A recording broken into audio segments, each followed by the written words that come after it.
Je ne sais plus très bien où ça se passait.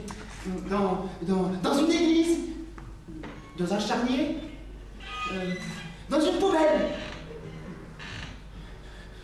dans un autobus peut-être. Il y avait là... qu'est-ce qu'il y avait donc là?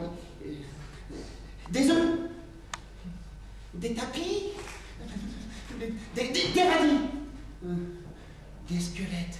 Oui, avec encore leur chair autour. Et vivants. C'est ça. Des gens dans un autobus.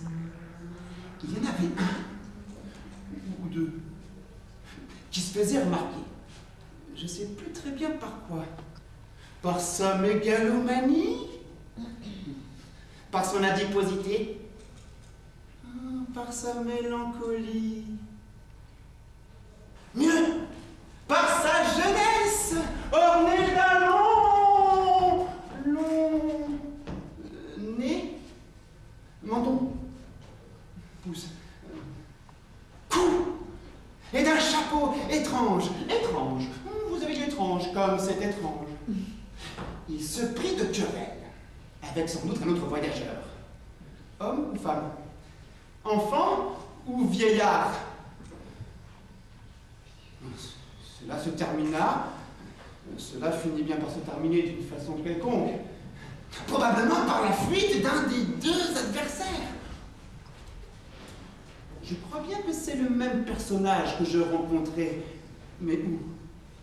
Devant une église? Devant une poubelle? Devant un charnier? Avec un camarade qui devait bien lui parler de quelque chose, mais de quoi? De quoi? De quoi?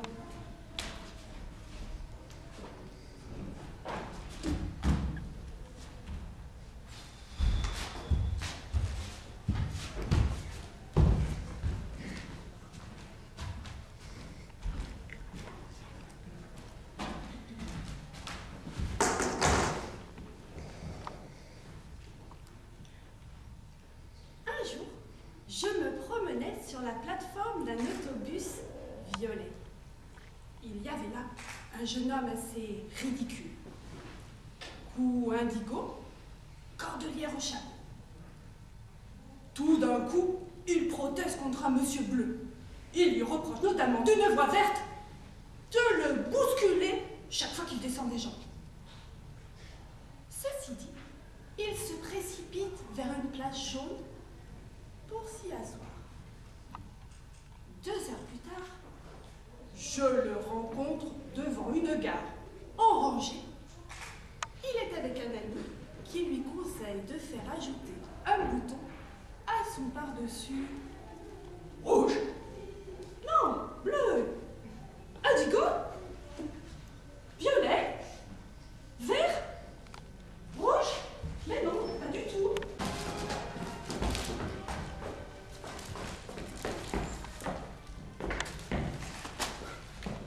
Dans l'Est, à une heure d'influence, un type dans les 26 ans, des chapeaux mous avec cordon remplaçant le ruban, cou trop long comme si on avait tiré dessus. Les gens descendent, le type en question s'irrite contre un voisin et lui reproche de le bousculer chaque fois qu'il passe quelqu'un. Temple Richard qui se veut méchant.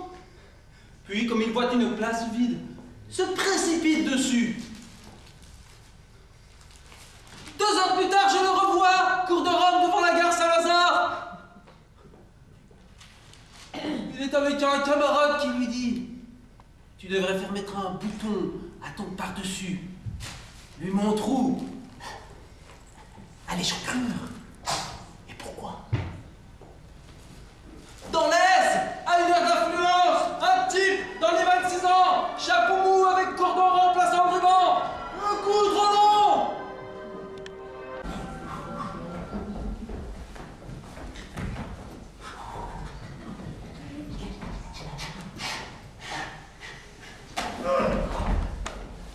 Après la fête, sous un soleil ignoble, je finis par monter dans l'autobus. Ce se serrer une bande de cons. Le plus con d'entre ces cons était un boutonneux au sifflet démesuré qui exhibait un galurin grotesque avec une tresse à la place de ruban. Ce prétendard se mit à râler parce qu'un vieux con lui piétinait les panards avec une fureur sénile. Mais il ne tarda pas à se dégonfler et se débina dans la direction d'une place vide, encore humide de la sueur des fesses du précédent occupant. 2 heures plus tard, pas de bol, je retombe sur le même con. Devant ce monument Ce monument qu'on appelle la gare Saint-Lazare. Il bavardochait avec un autre con à propos d'un bouton de par-dessus.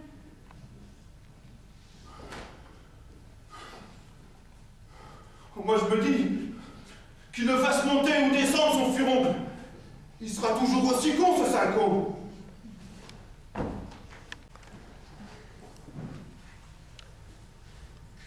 Je n'étais pas mécontent de ma vêture ce jour-là. Aujourd'hui, dans l'autobus à côté de moi, sur la plateforme, il y avait un morveux comme on n'en fait guère. Heureusement, sans ça, je finirais par en tuer un. J'inaugurais un nouveau chapeau. Assez coquin. Et un par-dessus dont je pensais grand bien.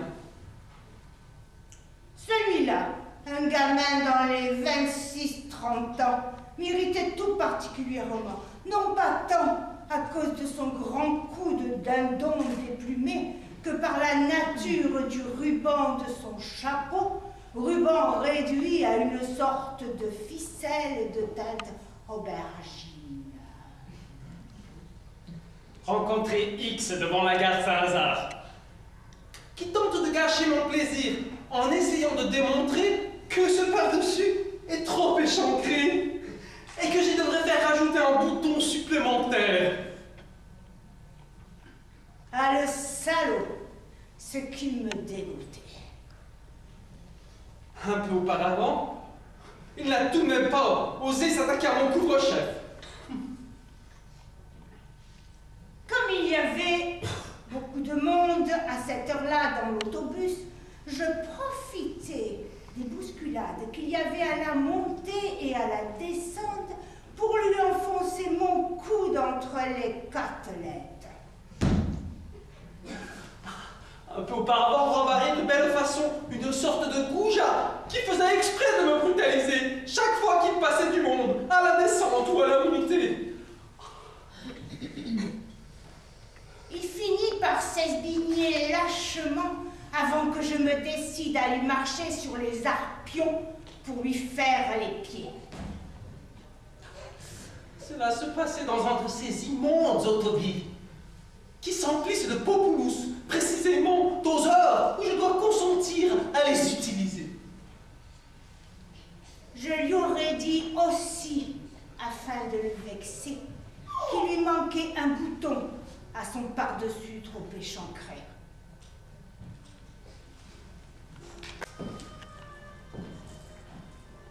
Faites entrer le premier témoin. Bonjour madame. Installez-vous.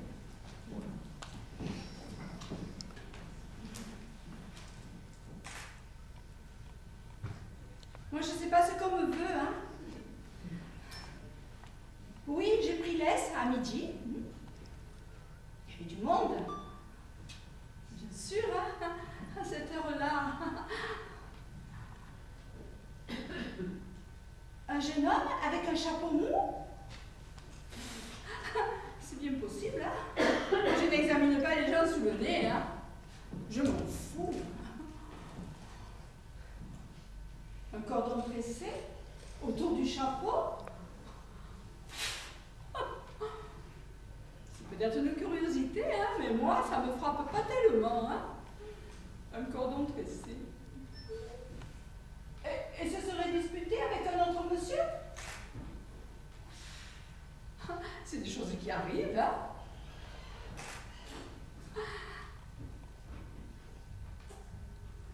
Et ensuite, je l'aurais revu un peu plus tard. Pourquoi pas? Il y a des choses plus curieuses dans la vie, hein. Ainsi, moi, je me souviens, mon père, il me racontait souvent qu'il y avait des gens que... Merci, madame. Des gens... Merci. Pourquoi? Témoin suivant, faites entrer, s'il vous plaît.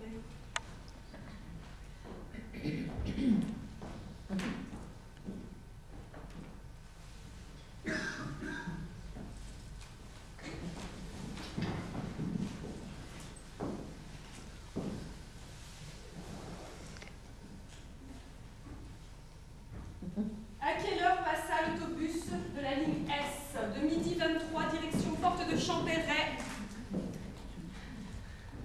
Midi 38. Y avait-il beaucoup de monde dans l'autobus de la ligne S sus désigné? Des flopés. Que remarquâtes-vous de particulier? Un particulier qui avait un très long cou et une tresse à son chapeau.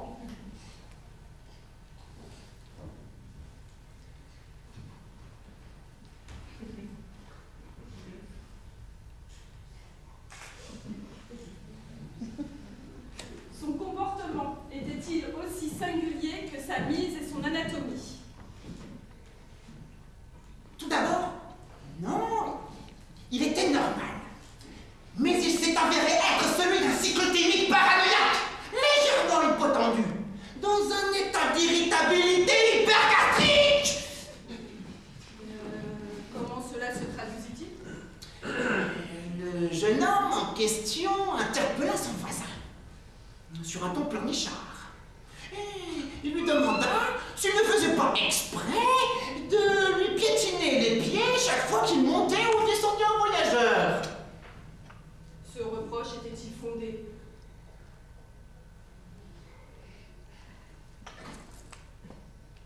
Je l'ignore. Comment se termina cet incident? Par la fuite précipitée du jeune homme en question. Cet incident eut-il un rebondissement? Moins de 2 heures plus tard, Et en quoi consista ce rebondissement? ce même individu est réapparu sur mon chemin.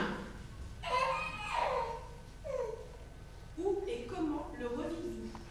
En passant en autobus devant la cour de Rome. Et qui faisait-il? Il prenait une consultation d'élégance.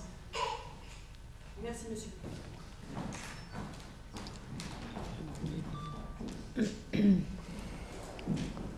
Témoin suivant, entrez. Bien le bonjour, madame la commissaire. Bonjour, madame. Prenez place.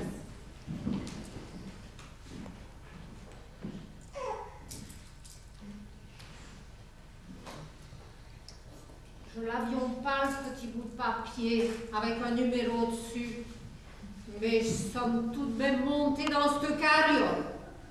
Et une fois que je m'y trouvions, sur cette carriole, sur cette plateforme de cette carriole, je me sentions toute serrée, toute gardée, toute raccordée sous. Une fois que je lui ai parlé, je jetions un regard tout alentour de notre personne. Et qu'est-ce que je voyons-t-il pas, madame la commissaire? Un grand Flandrin, avec un de ses coups et un de ses coups à la tête. Ah, vraiment pas ordinaire. Le cou était trop long. Et le chapeau, elle avait de la tresse autour d'un oui. Et voilà Tipa qui se met en colère, qui se met à dire des méchancetés à un pauvre monsieur qu'on pouvait mieux. Et puis il est allé s'asseoir, le grand Flandrin. Ah ben ça alors c'est des choses que c'est dans une grande ville qu'on peut voir ça. Et vous figurez-vous Tipa que nous l'avons de nouveau revu, ce grand Flandrin, pas plus tard que 2 heures après. Devant une grande bâtisse. Ça pourrait bien être le château de l'évêque de Pantruche. Il était là, le grand Flandrin, Et qu'est-ce qu'il y disait? L'autre feignant de son espèce.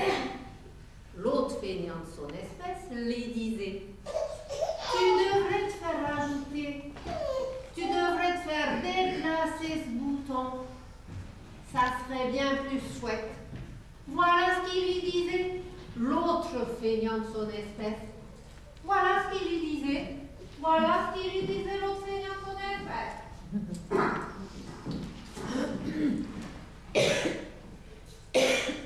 Témoin suivant l'entrée.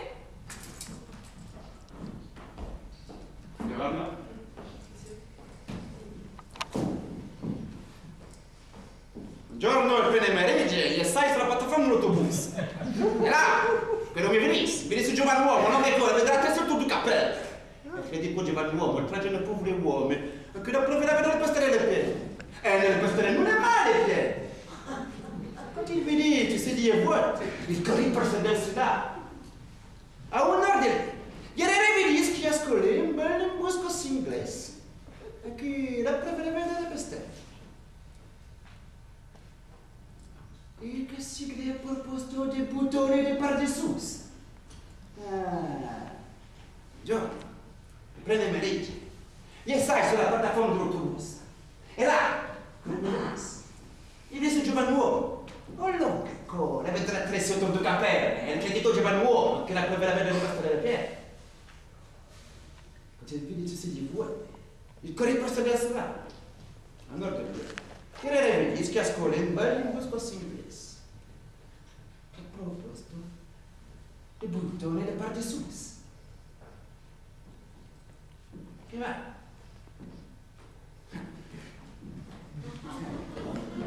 Ah! Oh! Ciao, bella. Mademoiselle, bonjour. Prenez place. Il y a du matos.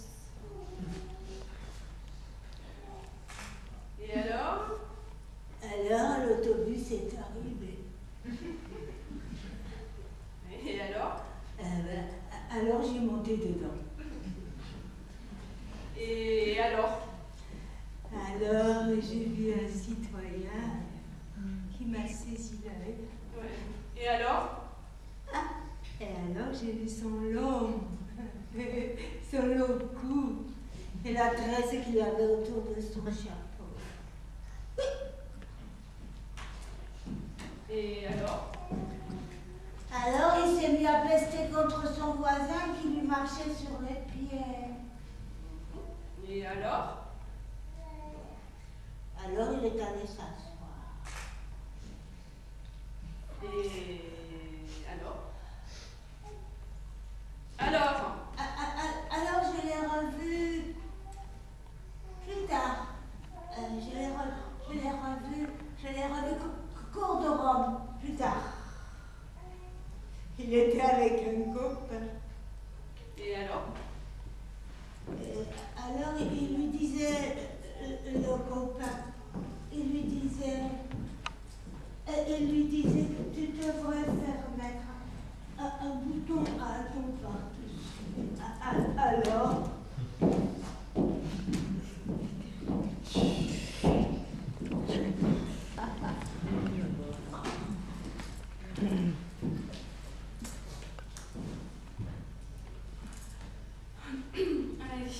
autobus, plateforme d'autobus, c'est le lieu, c'est fait.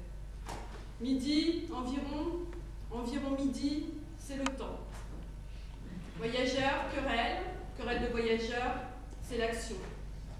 Homme jeune, chapeau, long cou, un homme jeune avec un chapeau et un long cou et un galon tressé autour, c'est le personnage principal. Kidam, un kidam, c'est le personnage second. Lui, c'est le tiers personnage narrateur. Mot, c'est ce qui fut dit.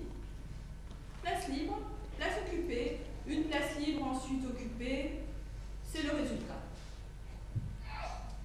La carte Saint-Lazare, 1 heure plus tard. Un ami, un bouton, autre phrase entendue, c'est l'analyse logique.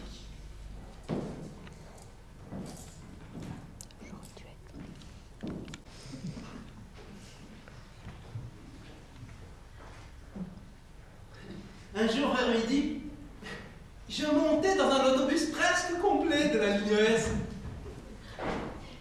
Dans un autobus presque complet de la ligne S, il y avait un jeune homme assez ridicule. Je montais dans le même autobus que lui. Et ce jeune homme montait avant moi dans ce même autobus de la ligne S, presque complet vers midi, portait sur la tête un chapeau que je trouve bien ridicule. Moi qui étais monté dans le même autobus que ce jeune homme sur la ligne S, un jour vers midi. Ce chapeau était entouré d'une sorte de galon tressé comme celui d'une fourragère. Le jeune homme qui le portait, ce chapeau et de galon, se trouvait dans le même autobus que moi. Un autobus presque complet parce qu'il était midi. Et sous ce chapeau, dont le galon imitait une fourragère, s'allongeait un visage suivi d'un long cou. Ah, qu'il était long le cou de ce jeune homme qui avait un chapeau entouré d'une fourragère sur la plateforme d'un autobus de la ligne S un jour vers midi. La bousculade était grande dans l'autobus qui nous transportait vers la terminus de la ligne S. Moi et ce jeune homme qui plaçait un long cou sous un chapeau ridicule. Des heurts qui se produisaient, résultat soudain une protestation. Protestation qui émana de ce jeune homme qui avait un si long cou sur la plateforme d'un autobus de la ligne S un jour vers midi. Il y eut une accusation formulée d'une voix mouillée de dignité blessée. Parce que sur la plateforme d'un autobus S, un jeune homme avec un chapeau muni d'une fourragère tout autour et un long cou. Il y eut aussi une place vide tout à coup dans cet autobus presque complet parce qu'il était midi. Place qu'occupa bientôt le jeune homme au long cou et au chapeau ridicule.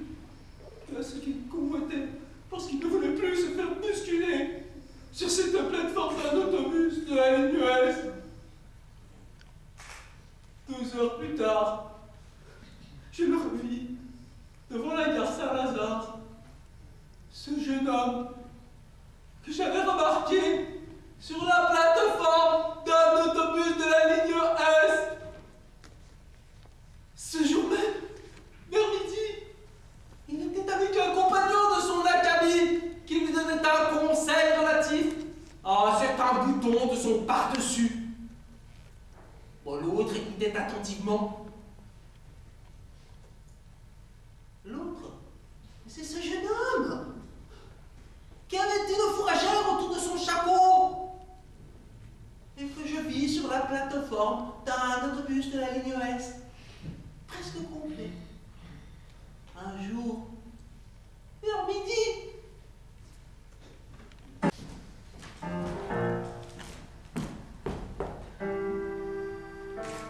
Au centre du jour, jeté dans le tas des sardines voyageuses d'un coléoptère à l'abdomen blanchâtre, un poulet au grand cou, un gars sous un lume paisible d'entrain, et son langage se déploya dans les airs, humide d'une protestation. Dans un morne désert urbain, je le revis le jour même, se faisant moucher l'arrogance pour un quelconque bouton. Et maintenant, ladies and gentlemen, mesdames et messieurs, meine Damen und Herren, bienvenue au cabaret. Welcome to cabaret. Willkommen in cabaret. Oubliez tous vos soucis. Forget all your trouble. Just leave them at the entrance. Ici, vous allez découvrir nos personnages qui sont magnifiques. Et maintenant, place à l'ésotérisme, à l'onirisme, à l'onanisme, à la culture, au spirituel, à la divination, à l'éducatif, au lunaire, à l'ésotérisme, à la totalité, à l'élucubration, à la longueur verbale, à l'insupportable, à l'intolérable, à l'insupportable. Sortez-le, celui-là. Non, je plaisante. Place maintenant à notre clown prout-prout, à notre voyante désophilante. Et vous découvrez le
avant-arrière d'un autobus où s'entasseront des voyageurs, parmi lesquels tu remarqueras un ridicule jouvenceau.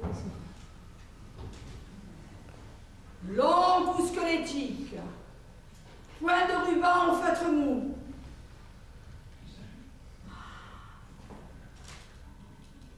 Il ne se sentira pas bien, ce jeune homme. Il pensera qu'un homme le pousse exprès.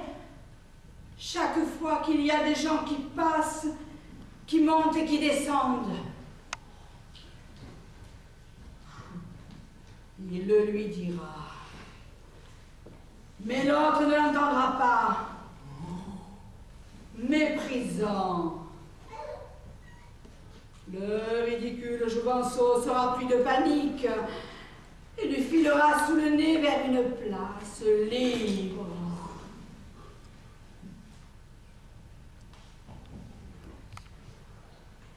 Tu le reverras un peu plus tard, bourg de Rome, devant la gare Saint-Lazare. Un ami l'accompagnera et tu entendras ses paroles.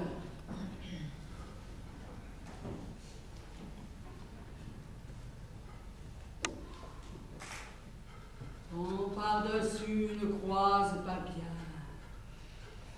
Il faut que tu lui fasses ajouter un bouton.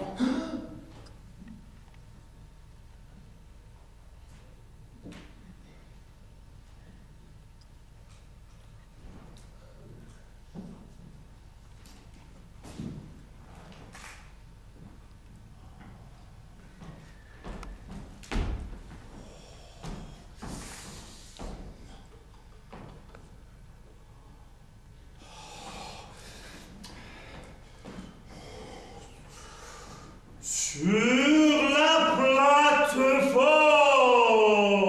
plop, plop, plop, d'un autobus,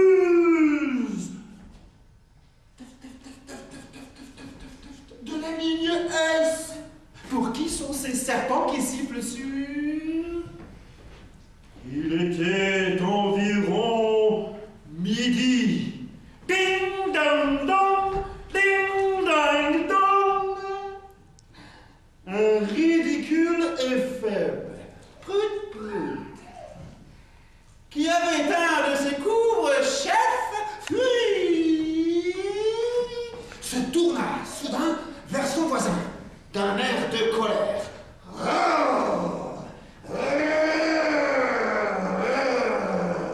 Et lui dit: Vous le faites exprès de me bousculer, monsieur. Et toc, là-dessus, Wood, il se jette sur une place vide et s'y assoit. Boum. Ce même jour, un peu plus tard, ding dong dong, je revis le même jeune homme en compagnie d'un autre et faible, prout prout, qui discutait de boutons de par-dessus. Preuve qu'il ne faisait pas si chaud que ça, et toc!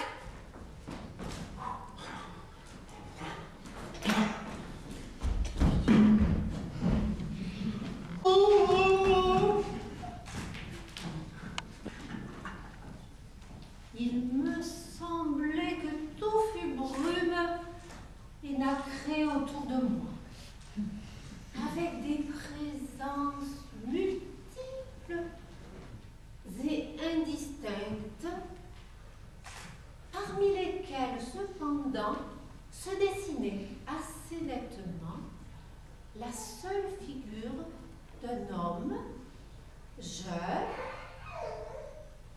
dont le cou trop long semblait annoncer déjà par lui-même le caractère à la fois lâche et rouspéteur du personnage.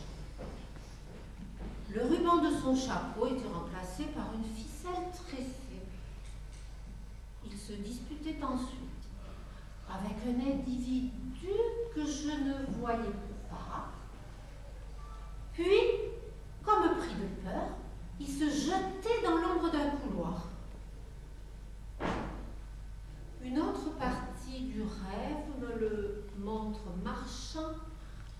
plein soleil, devant la gare Saint-Lazare. Il est avec un compagnon qui lui dit « Tu devrais faire ajouter un autre bouton à ton par-dessus. » Et là-dessus, je m'éveillais.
Quelquefois, il y en a deux.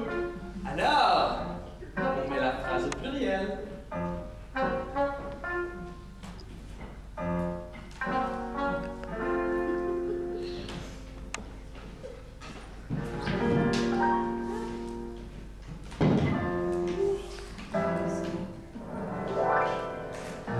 On peut aussi saisir un objet tulle et palpitant